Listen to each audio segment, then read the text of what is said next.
pagi udah minta jajan. Ini Banda Aceh, sawah-sawah udah di sawah-sawah udah dibangun rumah-rumah. Pemerintah memberi izin mendirikan bangunan di dalam sawah-sawah. Kasihan generasi kita ke depan, lahan pertanian udah nggak ada lagi. Sawah udah dibangun rumah-rumah. Nah ini dia,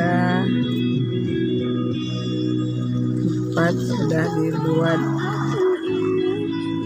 banyak kali rumah-rumah, sehingga anak cucu kita nanti harus beli beras dari luar negeri. Nah, pemerintah Aceh, tolong perhatikan ini semua.